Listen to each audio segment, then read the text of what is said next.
100 কি শুধুই একটা সংখ্যা? উত্তরটা হচ্ছে না। এই সাধারণ সংখ্যাটাকেই ব্যবহার করা যায় অস্ত্র হিসেবেও। কিন্তু কিভাবে? সম্প্রতি মুক্তি পাওয়া তেলুগু মুভি দি 100 এই প্রশ্নেরই উত্তর দেবে। শহরে একের পর এক ডাকাতি, সাথে খুন এবং ধর্ষণ। কিন্তু এই ঘটনার পেছনে কি শুধুই একটা দল কাজ করছে, নাকি আরো অনেক বড় কোনো শক্তি খেলছে ভয়ঙ্কর খেলা? আর কেনই বা তারা ডাকাতি করছে শুধুমাত্র স্বর্ণ? সাধারণ ডাকাতির একটা কেস থেকে শুরু হয় যে তদন্ত, তা মোড় নেয় বিশাল রহস্যে। কেঁচো খুঁড়তে গিয়ে বেরিয়ে আসে সাপ। আজকে আমি আপনাদেরকে শোনাবো এই রহস্যাবৃত্ত গল্পটাই। দর্শক চলুন আর দেরি না করে শুরু করা যাক আমাদের আজকের গল্প। একজন প্রশিক্ষণরত আইপিএস অফিসার বিক্রান্ত, তার মা একজন সাইকোলজিস্ট। সে মায়ের সাথে হায়দ্রাবাদে থাকে। বিক্রান্ত প্রশিক্ষণ নিচ্ছিল একজন পুলিশ অফিসার গিরির আন্ডারে। তখন অফিসার গিরির হাতে একটা কেস ছিল ডাকাতি আর খুনের। বিক্রান্ত তার সাথে থেকেই সেই কেস তদন্ত করে, কিন্তু সাধারণ ডাকাতি আর খুন হিসেবে কেসটাকে ক্লোজ করে দেওয়া হয়। বিক্রান্ত খুব ভালো একজন শুটার, কিন্তু এসব আগ্নেয়াস্ত্র ব্যবহারে তার কোনো আগ্রহ নেই। ট্রেনিংয়ের সময় যখন তাকে শেখানো হয় আত্মরক্ষার জন্য অস্ত্র ব্যবহার করা যাবে, তখনও সে তাতে সম্মত হয় না। বরং সে বলে তার আত্মরক্ষার জন্য সে নিজেই যথেষ্ট, কোনো অস্ত্রের প্রয়োজন নেই। তার নিজের শক্তির ওপর আত্মবিশ্বাস ছিল। অফিসার গিরির আন্ডারের ট্রেনিং শেষে তার পোস্টিং হয় হায়দ্রাবাদেই। জয়েন করার প্রথম দিনেই সবাইকে চমকে দিয়ে সে তার সার্ভিস পিস্তল লকারে রেখে দেয়। মজার বিষয় হচ্ছে, বিক্রান্ত যার আন্ডারে প্রশিক্ষণ নিয়েছিল সে গিরি এখন তার আন্ডারে কাজ করবে, যেটা নিয়ে গিরি মনে মনে একটু মর্মাহত হয়। বিক্রান্ত জয়েন করেই গিরিকে নির্দেশ দেয় এলাকার যত অপরাধী যার এই ক্রিমিনাল রেকর্ড আছে সবাইকে স্টেশনে হাজির করতে হবে। তখন গিরি দ্বিধায় পড়ে জিজ্ঞেস করে, স্যার, স্থানীয় এমএলএ সুরেশেরও ক্রিমিনাল রেকর্ড আছে, তাকেও কি ডাকবো? বিক্রান্ত বলে, আইনের চোখে সবাই সমান, ক্রিমিনাল রেকর্ড থাকলে তাকেও আসতে হবে। পরের দিন এমএলএ তার সাঙ্গপাঙ্গদের নিয়ে পুলিশ স্টেশনে আসে। তখনও স্টেশনে বিক্রান্ত এসে পৌঁছায়নি। এমএলএ অপেক্ষা করতে করতে বিরক্ত হয়ে যায়, আর গিরি বুঝতে পারে পরিস্থিতি খারাপের দিকে যাচ্ছে। এমএলএর সাথে আসা অনেক লোকজন দেখেও সে ঘাবড়ে যায়। বারবার বিক্রান্তকে কল করতে থাকে। বিক্রান্ত কল রিসিভ করলে এমএলএ গিরির হাত থেকে ফোন কেড়ে নেয়। এরপর বিক্রান্তকে একটা সময়সীমা দিয়ে বলে সেই সময়ের মাঝে যদি বিক্রান্ত পৌঁছাতে না পারে তাহলে তাকে স্টেশনে ঢুকতে দেবে না। এরপর সেই সময় অতিবাহিত হয়ে গেলেও বিক্রান্ত যখন এসে পৌঁছায় না, তখন এমএলএ লোকেরা স্টেশনের গেটে তালা দিয়ে দেয় যাতে বিক্রান্ত ভেতরে আসতে না পারে। এদিকে বিক্রান্ত এসে তালা ভেঙে যখন ভেতরে প্রবেশ করে তখন এমএলএর কিছু লোক এসে বিক্রান্তকে আক্রমণ করে। বিক্রান্ত তাদেরকে মেরে জেলে ঢুকিয়ে দেয়। এরপর সোজা এমএলএর চোখে চোখ রেখে বলে, আমি তোমাকে রেসপেক্ট করব সেদিন যেদিন তুমি এমএলএ হয়ে নিজের দায়িত্ব ঠিকভাবে পালন করবে। এই কথায় অপমানিত হয়ে এমএলএ ক্ষিপ্ত হয়ে থানার বাইরে চলে যায়। ফেরার পথে গাড়িতে বসেই সে মন্ত্রীকে ফোন দেয় আর বলে, এই ছেলেটাকে এখান থেকে ট্রান্সফার করো। কিন্তু মন্ত্রী স্পষ্ট জানিয়ে দেয় এখনই তাকে সরানো যাবে না, সে মাত্রই জয়েন করেছে আর দোষটা তোমার লোকজনেরই। তবুও মন্ত্রী কথা দেয় পরের বার যদি বিক্রান্ত তোমার বিরুদ্ধে কোনো পদক্ষেপ নেয় তাহলে অবশ্যই ব্যবস্থা নেওয়া হবে। এদিকে বিক্রান্তের মায়ের কাছে সামির নামের একজন রোগী আসে। সামিরের গার্লফ্রেন্ড মাধু তার সামনে ভিডিও কলে সুইসাইড করেছে। সামির সেই ট্রমা থেকে বের হতে না পেরে সাইকিয়াট্রিস্টের শরণাপন্ন হয়েছে। সামিরের ধারণা তার গার্লফ্রেন্ড মাধুর মৃত্যুর জন্য সে নিজেই দায়ী, কারণ দীর্ঘদিন মাধুর অন্যমনস্ক ও অস্বাভাবিক আচরণের কারণ জানতে সে তার ফোন হ্যাক করেছিল। আসলে সামির একজন ইথিক্যাল হ্যাকার। হ্যাক করার পর সে মাধুর হোয়াটসঅ্যাপে একটা সন্দেহজনক মেসেজ দেখতে পায়, যেটা কিনা দেখার সাথে সাথেই ভ্যানিশ হয়ে যায়। সেই থেকে সামির বারবার মাধুকে প্রশ্ন করত, ওই মেসেজটা কি ছিল, তোমার জীবনে কি কোনো সমস্যা চলছে? কিন্তু মাধু কোনো উত্তরই দিত না, শুধু বলতো আমি এই বিষয়ে কিছুই বলতে পারবো না। এক পর্যায়ে একদিন রাতে ভিডিও কলে কথা বলার সময়ে সে মাধুকে বারবার একই প্রশ্ন করছিল। তখন মাধু তার সাথে ভিডিও কলে থাকা অবস্থাতেই সুইসাইড করেছিল। সুইসাইড নোটে লিখে গিয়েছিল তার মৃত্যুর জন্য কেউ দায়ী না। কিন্তু সামিরের ধারণা সে বারবার মাধুকে প্রশ্ন করে বিভ্রান্ত করার কারণেই মাধু স্ট্রেস থেকে আত্মহত্যা করেছে। শুধু মাধুকে বারবার প্রশ্ন না করে তার পাশে দাঁড়ানো উচিত ছিল। এই ট্রমা থেকে সামির সাইকিয়াট্রিস্টের কাছে এসেছে, আর সেই সাইকিয়াট্রিস্টই হলো বিক্রান্তের মা। বিক্রান্তের মা বিক্রান্তের সাথে এই কেসটা শেয়ার করে, আর সে বিক্রান্তকে বলে সামিরের ধারণা মাধুর মৃত্যুর সাথে কোনো না কোনো ভাবে সেই মেসেজটা কানেক্টেড। যেটা সে দেখেছিল। এই কারণে সে আরো বেশি ট্রমায় আছে। সামির বিক্রান্তের কাছে সবকিছুই শেয়ার করে আর এটাও বলে মাধুর মৃত্যুর পর সে ভয়ে মাধুর ফোনের ইনফরমেশনও ডিলিট করে দিয়েছিল। বিক্রান্ত সামিরের এই সমস্যা বুঝতে পারে, তাকে উপদেশ দেয় কাজে ব্যস্ত থাকতে। ব্যস্ত থাকলে এসব উল্টাপাল্টা কথাও আর মাথায় আসবে না। শুধু তাই নয়, বিক্রান্ত তাকে নিজের টিমে একজন ইথিক্যাল হ্যাকার হিসেবে যোগ দেওয়ার প্রস্তাব দেয়, পাশাপাশি প্রতিশ্রুতি দেয় সে মাধুর মৃত্যুর সত্যটা খুঁজে বের করবে। সামির রাজি হলে সে তাকে নিজের টিমে নিয়ে তার কাজও বুঝিয়ে দেয়। সে সামিরকে ক্রিমিনালদের লিস্ট দিয়ে বলে তাদের যাবতীয় বিষয়ের ওপর নজরদারি করতে। তো মাধুর কেসের ইনভেস্টিগেশন করতে বিক্রান্ত তার পুরনো এক বান্ধবী বিদ্যার হেল্প নেয়। সে বিদ্যাকে মাধুর মৃত্যুর রহস্যটা উন্মোচন করতে মাধু যে কোম্পানিতে জব করত সেখানে জয়েন হতে বলে। বিদ্যা সেখানে জয়েন করে সেই কোম্পানির বিষয়ে নানা রকম ইনফরমেশন কালেক্ট করতে থাকে। কিন্তু তখনও বিক্রান্ত জানতো না সামিরের প্রেমিকা মাধুর সেই রহস্যময় আত্মহত্যাই হয়ে উঠবে তার জীবনের সবচেয়ে ভয়ঙ্কর তদন্তের মূল সূত্র। যাই হোক, হায়দ্রাবাদে আইপিএস অফিসার হিসেবে জয়েনিং এর দিনটা বিক্রান্তের মায়ের কাছে ছিল এক গর্বের মুহূর্ত। আনন্দে তিনি ছেলের জন্য ছোট্ট একটা সেলিব্রেশনও করেন। কথার ফাঁকে হঠাৎ তিনি ছেলেকে খোঁচা দিয়ে বলেন, ইদানিং বিক্রান্তের হাবভাব দেখে মনে হচ্ছে সে কাউকে পছন্দ করে। তো মেয়েটাকে? হাসিমুখে বিক্রান্ত উত্তর দেয়, যাকে সে মনে মনে ভালোবেসে রেখেছে তার সাথে এখনো তেমন কোনো পরিচয় হয়নি। যখন হবে তখনই সে তার মাকে জানাবে। আসলে গল্পটা শুরু হয়েছিল অনেক আগেই, বিক্রান্তের প্রশিক্ষণ চলাকালীন সময় থেকে। তখন সে কিছুদিনের জন্য ট্রাফিক পুলিশ হিসেবেও দায়িত্ব পালন করেছিল। একদিন ডিউটিতে হঠাৎ রেড সিগন্যাল জ্বলে উঠলেও একটি গাড়ি সামনের দিকে এগিয়ে গিয়ে হঠাৎ ব্রেক করে। দায়িত্বশীল অফিসার হিসেবে বিক্রান্ত গাড়িটা থামায় এবং জানালায় নক করে। গাড়ির জানালা নামালে সে একটা মেয়েকে দেখতে পায়। মেয়েটার নাম আরতি, আর এখানেই তার আরতির সাথে প্রথম দেখা হয়। সে আরতিকে জিজ্ঞাসা করে রেড সিগন্যাল অন হবার পরেও সে কেন গাড়ি থামায়নি, এটা তো ট্রাফিক রুলস ভঙ্গ করা। তখন আরতি সাহসের সাথে জবাব দেয়, নিয়ম হচ্ছে রেড হওয়ার আগে তো ইয়েলো সিগন্যাল জ্বলার কথা, সেটা যদি না হয় চালকরা কিভাবে সতর্ক হবে। বিক্রান্ত তখন ব্যাপারটা বুঝতে পারে আর দায়িত্বরত ট্রাফিক পুলিশকে জিজ্ঞাসা করে ইয়েলো সিগন্যাল অন হলো না কেন। তখন সেই ট্রাফিক পুলিশ জবাব দেয়, ইয়েলো লাইটটা নষ্ট হয়ে গেছে, টেকনিশিয়ান ডাকা হয়েছে ঠিক করার জন্য, কিন্তু সে এসে পৌঁছায়নি। বিক্রান্ত নিজেদের ভুল বুঝতে পেরে আরতিকে সরি বলে। গ্রিন সিগন্যাল অন হলে আরতি সেখান থেকে চলে যায়। কিন্তু এই ছোট্ট ঘটনায় আরতির দৃঢ়তা এবং স্পষ্টভাষিতা বিক্রান্তকে গভীরভাবে মুগ্ধ করে। তাই ট্রাফিক পুলিশ যখন বিক্রান্তকে বলে মেয়েটা খুবই উগ্র আচরণ করেছে, এমন আচরণ করা তার ঠিক হয়নি, তখন বিক্রান্ত জবাবে বলে মেয়েটি উগ্র আচরণ করেনি, বরং সাহসী জবাব দিয়েছে। প্রত্যেকটা মেয়েরই এমন সাহসী হওয়া উচিত। আইপিএস অফিসার হিসেবে জয়েনিং এর আগে আরও একবার তার আরতির সাথে দেখা হয়েছিল। কিছু সফটওয়্যার কোম্পানির কম্বাইন্ড একটা প্রোগ্রামে চিফ গেস্টের সিকিউরিটির জন্য পুলিশদের দায়িত্ব দেওয়া হয়েছিল। সেখানে বিক্রান্ত ছিল। একজন চিফ গেস্ট এলে তার পিছু পিছু যখন বিক্রান্ত ভেতরে যায় তখন একটা পোস্টারে সে আরতিকে দেখতে পায়। আসলে আরতি একটা সফটওয়্যার কোম্পানিতে কাজ করে আর সেই প্রোগ্রামে সে সাংস্কৃতিক পর্বে ক্লাসিক্যাল ডান্স পরিবেশন করবে। বিক্রান্ত যখন প্রোগ্রামের হলরুমের ভেতরে প্রবেশ করে তখন আরতির ডান্স পারফরমেন্স চলছিল। সে মুগ্ধ হয়ে আরতির নাচ দেখে আর পাশাপাশি ভিডিও করতে থাকে। তখন হঠাৎ খেয়াল করে আরতির গলার নেকলেস খুলে পড়ে গেছে। ড্যান্স শেষে আরতি ভেতরে চলে যায়। সে নেকলেস খুলে পড়ার বিষয়টা খেয়াল করেনি। বিক্রান্ত তখন নেকলেসটা নিয়ে আরতির কাছে যায়। আরতিকে নেকলেসটা ফেরত দেয় আর দুজনে পরিচিত হয়। তখন সেখানে আরতির বাবা এলে সে তার বাবার সাথে সেখান থেকে চলে যায়। যাই হোক, বিক্রান্তের কাছে হঠাৎ একদিন আসে এক চাঞ্চল্যকর কল। খবর দেওয়া হয় এমএলএ সুরেশের রাজনৈতিক প্রতিদ্বন্দ্বীর বাড়িতে মাঝরাতে হামলা হয়েছে, এমনকি তাকে হত্যা করা হয়েছে। চারিদিকে গুঞ্জন। এই খুনের পেছনে কি এমএলএ সুরেশের হাত আছে? কারণ ঘটনাস্থলের আশেপাশে সেই রাতেই তার গাড়ি দেখা গিয়েছিল।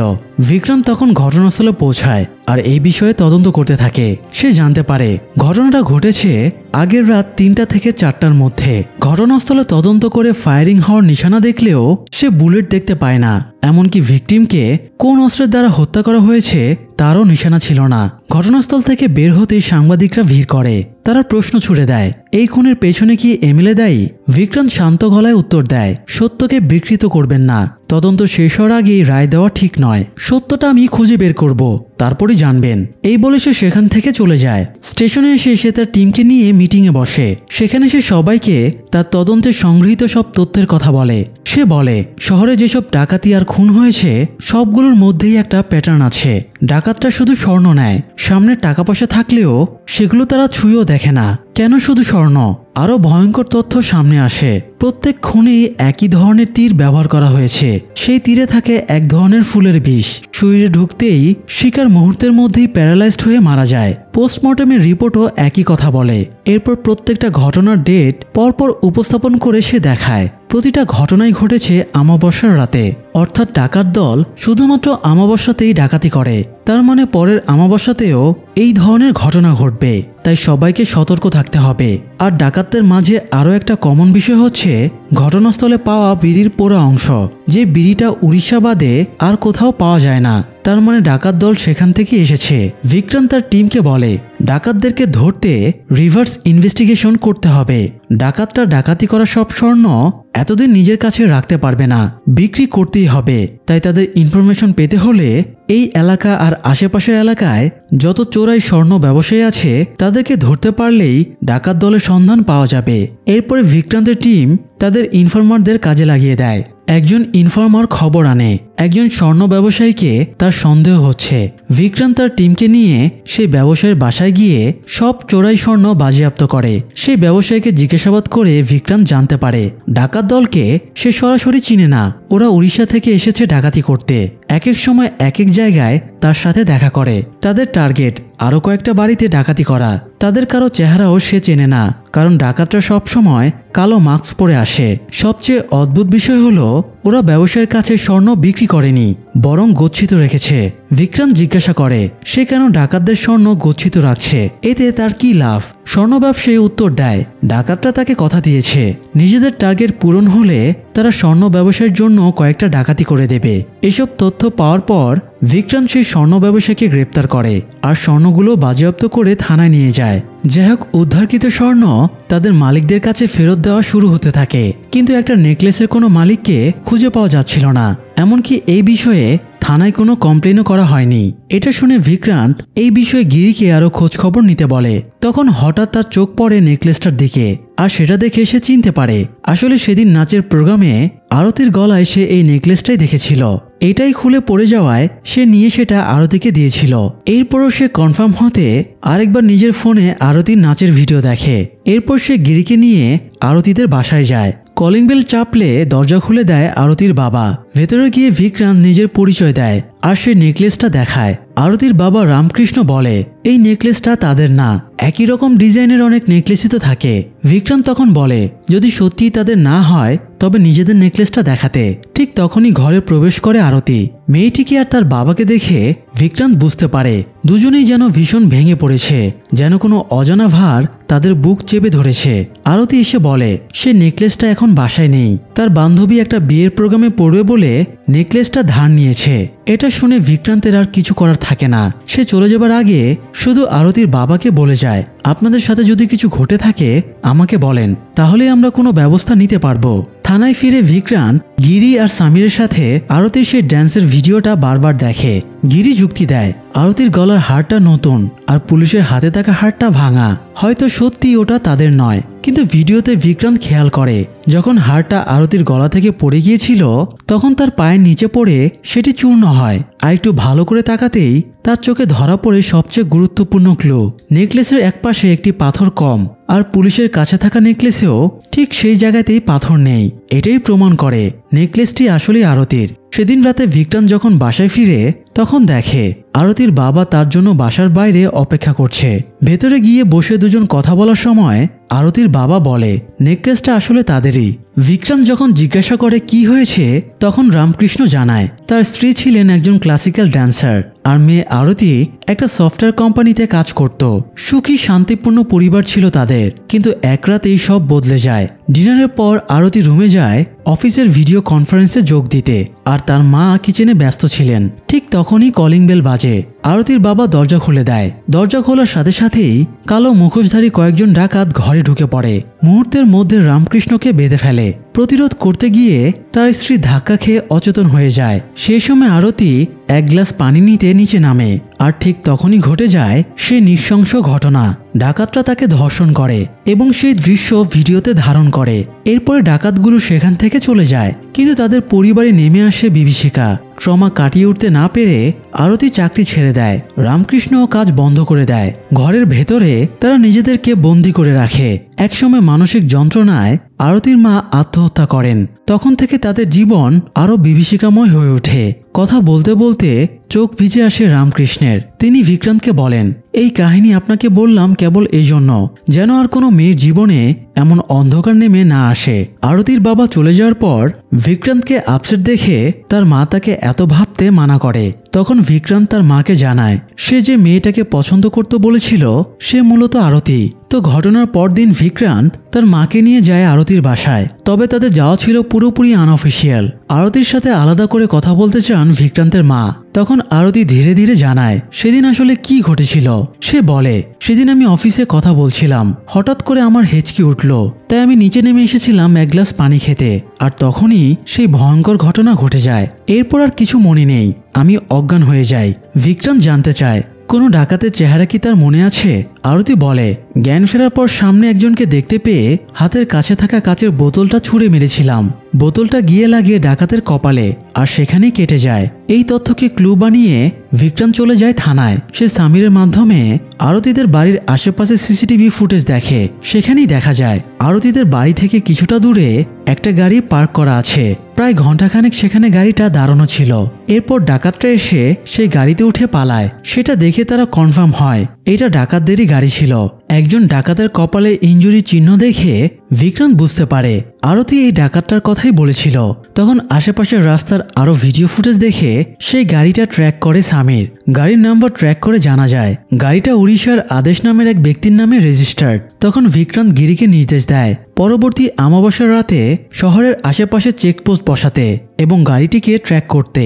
পরবর্তী অমাবস্যার রাতে একটা চেকপোস্টে সেই গাড়িটার খোঁজ পাওয়া যায়। তারপর সেটাতে গোপনে জিপিএস লাগিয়ে গিরি পিছু নেয় আর বিক্রান্তকে এই ব্যাপারে ইনফর্ম করে। কিছুদূর গিয়ে ডাকাতরা বুঝতে পারে যে পুলিশ পিছু নিয়েছে, কিন্তু ততক্ষণে দেরি হয়ে যায় আর পুলিশ তাদেরকে ধরে ফেলে। পরে হাসপাতালে তাদেরকে জিজ্ঞাসাবাদ করে বিক্রান্ত বুঝতে পারে সেদিন আরতিকে এই ডাকাতেরা রেপ করেনি, বরং আরও একটা দল উদ্দেশ্য প্রণোদিতভাবে ডাকাত দলের প্যাটার্ন অনুসরণ করে আরতিদের বাড়ি গিয়েছিল আর তারাই আরতিকে রেপ করেছে। এই ডাকাত দল তাদের পরে সেখানে গিয়েছিল ডাকাতি করতে। আরতির জ্ঞান ফেরার পর এদেরই একজনকে দেখে আরতি বোতল ছুঁড়ে আহত করেছে আর তারা অমাবস্যার রাতে স্বর্ণ ডাকাতি করত তাদের একটা রিচুয়াল রক্ষা করার জন্য। বিক্রান্তের সামনে তখন বিরাট রহস্যের জাল। আরতিকে রেপ করা যদি এই ডাকাত দলের কাজ না হয়ে থাকে, তাহলে কারা ডাকাতদের প্যাটার্নে এমন গর্হিত কাজ করেছে আর কেনই বা করেছে? প্রশ্নের পর প্রশ্ন তদন্তকে আরো জটিল করে তোলে। এদিকে হঠাৎ আরতির কেসটা মিডিয়ার সামনে চলে আসে, কারণ কয়েকজন আন্ডারের ছেলে থানায় এসে কনফেস করে তারাই আরতিকে রেপ করেছে। তাই এখন এই কেসটা নতুন দিকে মোড় নিয়েছে। যেহেতু আন্ডারের ছেলেগুলো আরতিকে রেপ করেছে, তাই তাদের হয়তো খুব বেশি শাস্তি হবে না। কিন্তু বিক্রান্ত এখানে অন্য কোনো রহস্যের গন্ধ পায়। এর কিছুদিন পরেই হঠাৎ এই ছেলেগুলোর এনকাউন্টারের খবর ছড়িয়ে পড়ে এবং এর জন্য বিক্রান্তকে দায়ী করা হয়। বিক্রান্তকে হিউম্যান রাইটস কমিশন থেকে ডাকা হয় জিজ্ঞাসাবাদের জন্য কেন সে কয়েকজন আন্ডার এজ ছেলেকে এনকাউন্টার করলো। বিক্রান্ত জানায় এই কাজটা সে করেনি। সে বুঝতে পেরেছিল রেপ এই ছেলেগুলো করেনি, তাই সে তাদেরকে নিরাপত্তা দিতে একটা ফার্ম হাউসে তাদেরকে নিয়ে রেখেছিল। জিজ্ঞাসাবাদ করে সে জানতে পেরেছে তাদেরকে দিয়ে কনফেস করিয়েছে শাকিল ভাই নামের কেউ। তাদেরকে বলা হয়েছিল আন্ডার এজ হওয়ায় তাদের সাজা খুব বেশি হলে 1 বছরের হবে। এর বিনিময়ে তারা যে দোকানে কাজ করে সেই দোকান তাদের নামে করে দেওয়া হবে।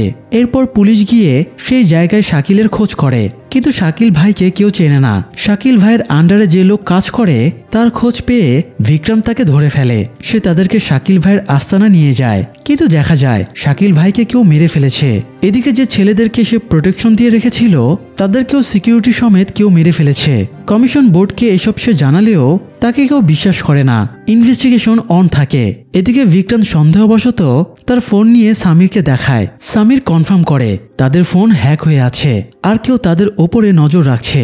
হ্যাকার অনেক স্ট্রং ভাবে নিজেকে আড়ালে রেখে তার কাজ চালাচ্ছে, তাই কে হ্যাক করেছে সেটা সামির জানতে পারে না। এরপর বিক্রান্ত তার নিজের, তার টিমের এবং আরতি ও তার বাবার ফোন চেঞ্জ করে দেয়। হ্যাকারকে বুঝতে দেয় না যে তারা ফোন হ্যাক হওয়ার বিষয়টা বুঝতে পেরেছে। এদিকে শাকিল ভাইয়ের বাড়িতে পাওয়া সব ফোন ল্যাপটপ ট্রেস করে বিক্রান্তের টিম ইনফরমেশন বের করে। তারা সেখানে একটা ফোন নম্বর খুঁজে পায়, যেটা ট্রেস করে দেখা যায় এটা একটা সফটওয়্যার কোম্পানির মালিকের সাথে কানেক্টেড, যে কোম্পানিতে সামিরের গার্লফ্রেন্ড মাধু কাজ করত। আরও খোঁজ নিতে গিয়ে বিক্রান্ত জানতে পারে সেই কোম্পানির মালিকেরই আরেকটা গ্যাস কোম্পানি আছে, যেখানে আরতির বাবা কৃষ্ণরাম কাজ করত। তখন বিক্রান্ত তার বান্ধবী বিদ্যাকে কল করে। ইনভেস্টিগেশনের জন্য বিদ্যা সেই সফটওয়্যার কোম্পানিতে কাজ করত। বিদ্যার কাছ থেকে বিক্রান্ত জানতে পারে তদন্তে যে গ্যাস কোম্পানির কথা উঠে এসেছে সেটা মূলত মাধু যে কোম্পানিতে কাজ করত সেই কোম্পানির মালিকেরই। তখন বিদ্যা তাকে আরো বলে সে মাধুর হোস্টেলে গিয়েছিল সুইসাইড বিষয়ে কোনো ইনফরমেশন কালেক্ট করতে পারে কিনা সেটা দেখতে। সেখানে সে মাধুর হ্যান্ডব্যাগে একটা কুরিয়ারের স্লিপ পেয়েছে, যে কুরিয়ারটা আরতিকে পাঠানো হয়েছিল। তখন বিক্রান্ত আরতিদের বাসায় যায় এবং এই বিষয়ে খোঁজ নেয়। আরতি বিক্রান্তকে জানায় মাধু ছিল তার কলেজের সিনিয়র এবং ঘনিষ্ঠ বান্ধবী। একদিন সে আরতিকে তার অফিসের একটা প্রোগ্রামে ইনভাইট করে। সেখানে যাওয়ার পর মাধু আরতিকে তার বসের সাথে পরিচয় করিয়ে দেয়। তখন মাধুর বস আরতিকে তাদের কোম্পানিতে জয়েন করার জন্য অফার করে। সে রাজি না হলে ভিডিও কলে তার ছেলে ভাল্লাভার সাথেও কথা বলিয়ে দেয় যাতে আরতি তাদের কোম্পানিতে জয়েন করে। তখনও আরতি রাজি হয় না। এরপর তারা জানায় যদি কখনো আরতির ইচ্ছে হয় সে অনায়াসে তাদের কোম্পানিতে জয়েন করতে পারবে। আরতি সেখান থেকে চলে আসার পরেও মাধু বারবার তাকে কল করে তাদের কোম্পানিতে জয়েন করার কথা বলতো। সে কারণে এক পর্যায়ে আরতি বিরক্ত হয়ে মাধুকে ব্লক করে দেয়। তারপর আর তাদের যোগাযোগ নেই কোনো। বিক্রান্ত আরতিকে জানায় মাধু সুইসাইড করেছে। এটা শোনার পর আরতি খুবই মর্মাহত হয়। এরপরে বিক্রান্ত আরতিকে জিজ্ঞাসা করে মাধু তাকে কোনো কিছু কুরিয়ার করেছিল কিনা। আরতি বলে সে জানে না। এরপরে বিক্রান্ত আরতিদের কুরিয়ার বক্স চেক করে একটা পার্সেল পায়। সেই পার্সেলে একটা পেন ড্রাইভ পাওয়া যায়। সেই পেন ড্রাইভ ওপেন করলে বিক্রান্ত আর আরতির সামনে সব রহস্য উন্মোচন হয়। মাধু সেই পেন ড্রাইভে সমস্ত রহস্য ফাঁস করে একটা ভিডিও বার্তা দিয়ে গেছে। সেখানে সে জানিয়েছে যে কোম্পানিতে মাধু কাজ করত সেখানকার মালিক তার ছেলেকে কোম্পানির সিইও হিসেবে দায়িত্ব দেয়। তার ছেলের নাম ভাল্লাভা, যে কিনা দেশের বাইরে থেকে পড়াশোনা করে এসেছে। তার টার্গেট নিজের কোম্পানিকে সব থেকে টপে নিয়ে যাওয়া। ভাল্লাভা একসময় মাধুকে ব্ল্যাকমেল করে তার ক্লায়েন্টদের সাথে অবৈধ কাজে লিপ্ত হতে বাধ্য করে। এরকম ব্ল্যাকমেল সে কোম্পানির আরও অনেক মেয়ের সাথেই করে। এইসব ব্ল্যাকমেল আর কাজে অতিষ্ঠ হয়েই মাধু সুইসাইডের ডিসিশন নিয়েছে। আরও অনেক মেয়ে এর ভুক্তভোগী। তাদের ভিডিও ভাল্লাভার কাছে আছে, যেগুলো ব্যবহার করে সে ব্ল্যাকমেল করে। একসময় দেখা যায় ভাল্লাভার একজন পুরনো ক্লায়েন্ট তাদের সাথে কাজ করতে আগ্রহী না, বরং সে অন্য একটা সফটওয়্যার কোম্পানির প্রতি আগ্রহী যেখানে আরতি কাজ করে। তার বানানো প্রজেক্ট দেখেই সেই ক্লায়েন্ট তাদের সাথে কাজে আগ্রহী হয়েছে। এই কারণে ভাল্লাভা আর তার বাবা আরতিকে মাধুর মাধ্যমে অফিস প্রোগ্রামে এনে অফার করেছিল তাদের সাথে কাজ করতে, কিন্তু আরতি রাজি হয়নি। তারা বারবার মাধুকে দিয়ে আরতিকে কল করতে থাকে, কিন্তু আরতি বারবারই মানা করে। যাই হোক, বিক্রান্ত বিদ্যার কাছ থেকে জানতে পারে আরতির বাবা তাদেরই একটা শাখা কোম্পানিতে কাজ করত। সেখানে গ্যাস লিকেজে অনেক মানুষ মারা যায়। তারা টাকা দিয়ে সব ইঞ্জিনিয়ারের মুখ বন্ধ করতে পারলেও আরতির বাবা তার সিদ্ধান্তে অটল থাকে, ঘুষ খেতে রাজি হয় না। এটাও আরতির ফ্যামিলির প্রতি ভাল্লাভা আর তার বাবার বিরূপ মনোভাবের একটা কারণ। এই কারণে ভাল্লাভা যে কোনো উপায়ে আরতিদের ক্ষতি করতে চেয়েছিল। ওই সময় টিভিতে ডাকাতি নিউজ দেখে ভাল্লাভার মাথায় প্ল্যান আসে, আর সে ডাকাতদের ধরন অনুসরণ করেই আরতিদের বাসায় হামলা করেছে, তাকে রেপ করেছে। তার বাবাও মনোবল হারিয়ে কাজ ছেড়ে দিয়েছে, অর্থাৎ ভাল্লাভা এক ঢিলে দুই পাখি মেরেছে। এদিকে বিক্রান্তকে আবারও সেই হিউম্যান রাইটস কমিশন থেকে ডাকা হয়। আন্ডার এজ ছেলেদের এনকাউন্টারে মারার অপরাধে তাকে সাসপেন্ড করা হতে পারে, তাই তদন্তের স্বার্থে তারা বিক্রান্তের পার্সোনাল মোবাইল নিয়ে নেয়। এই মোবাইল দিয়ে সে বিদ্যার সাথে যোগাযোগ রাখত। যাই হোক, মোবাইল জমা দিয়ে বিক্রান্ত বেরিয়ে আসে, কিন্তু সে তার তদন্ত থামায় না। এদিকে বিদ্যা ভাল্লাভার কোম্পানিতেই কাজ করতে থাকে এবং ইনফরমেশন কালেক্ট করার জন্য ভাল্লাভার সাথে ঘনিষ্ঠতা বাড়াতে থাকে। বিক্রান্ত চাচ্ছিল ভাল্লাভার বিরুদ্ধে কোনো অ্যাকশন নেওয়ার আগে তার কাছে থাকা মেয়েদের ভিডিওগুলো কালেক্ট করতে, যাতে সেই ভিডিওগুলোর প্রমাণ হিসেবে তার বিরুদ্ধে ইউজ করা যায়। এই ভিডিওগুলোর ব্যাপারে সে মাধুর রেকর্ড করা ভিডিওতে জানতে পেরেছিল। বিদ্যা গোপনে ভাল্লাভার অফিসে প্রবেশ করার জন্য তার ফিঙ্গারপ্রিন্ট কালেক্ট করে। ভাল্লাভা সিগারেট খেতে বের হলে বিদ্যা তার অফিসে গিয়ে ল্যাপটপ থেকে সমস্ত ইনফরমেশন কালেক্ট করে। এরপরে বিক্রান্তের পার্সোনাল নাম্বারে ভিডিও আর ইনফরমেশনগুলো সেন্ড করে দেয়। তারপর সেখান থেকে বের হয়ে আসে। কিন্তু এদিকে ভাল্লাভা ফোনে সিসিটিভি ফুটেজে ব্যাপারটা দেখে ফেলে, কিন্তু তখনই সে কিছু বলে না। সে কিছুই জানে না এমন ভাব করে বিদ্যাকে তার সাথে ঘুরতে যাওয়ার অফার করে। বিদ্যা তার সাথে যাওয়ার আগে অ্যাক্সিডেন্টলি তার হাত থেকে ফোন পড়ে যায়। সে কারণে বিক্রান্ত তাকে ফোনে পাচ্ছিল না, তার ফোন সুইচ অফ দেখাচ্ছিল। তাই সামিরকে দিয়ে সে ভাল্লাভার অফিসের সামনে সিসিটিভি ফুটেজ হ্যাক করায়। সে দেখতে পায় বিদ্যা ভাল্লাভার সাথে গেছে। তখন সে ভাল্লাভার ফোন ট্র্যাক করে। বিভিন্ন রাস্তার সিসিটিভি ফুটেজ দেখে সে কনফার্ম করে ভাল্লাভা বিদ্যাকে নিয়ে কোন দিকে যাচ্ছে। বিক্রান্ত তখন বিদ্যাকে বাঁচানোর জন্য বের হতে যাবে। ঠিক তখনই তার কাছে কমিশনারের কল আসে। কমিশনার তাকে ইমার্জেন্সি তার অফিসে যেতে বলে। বিক্রান্ত যখন জানায় সে অন্য একটা কাজে ব্যস্ত, তখন কমিশনার তাকে বলে এই কাজটা আরো বেশি জরুরি। বিক্রান্ত যখন সেখানে গিয়ে পৌঁছায়, সে দেখতে পায় আরতি আর তার বাবাও সেখানে আছে। আরতি কান্না করছে, আর হিউম্যান রাইটস কমিশনের যে মেম্বার তার ফোন নিয়েছিল সেই মহিলাটাও সেখানে উপস্থিত। সে বিক্রান্তের থেকে নেওয়া ফোনটা তার দিকে এগিয়ে দেয়। সেখানে একটা ভিডিও ফুটেজে সে দেখে সেদিন রাতে শুধু আরতিকে না, বরং তার মাকেও রেপ করা হয়েছিল। এই কারণে পরবর্তীতে আরতির মা সুইসাইড করেছে। এই ভিডিওতে একজন ঘাতককে দেখা যায়, যদিও ঘাতকটা মাস্ক পরিহিত ছিল। এরপরও তার চোখের ইশারা দেখেই তার সন্দেহ হয় এটা ভাল্লাভা। এরপর সে কনফার্ম হতে দুইটা ভিডিও সামিরকে সেন্ড করে আর কনফার্ম করে দেখতে বলে দুইজন মানুষ সেম কিনা। সামির যখন জানায় দুইজন আসলে একই মানুষ, তখন আর সে নিজেকে কন্ট্রোল করতে পারে না। নিজের পিস্তল আর আরতিকে নিয়ে সেখান থেকে ভাল্লাভাকে ধরার উদ্দেশ্যে বের হয়ে যায়। এদিকে ভাল্লাভা তখনও জানে না বিদ্যা আসলে কে, তাকে কে এসব করতে বলেছে।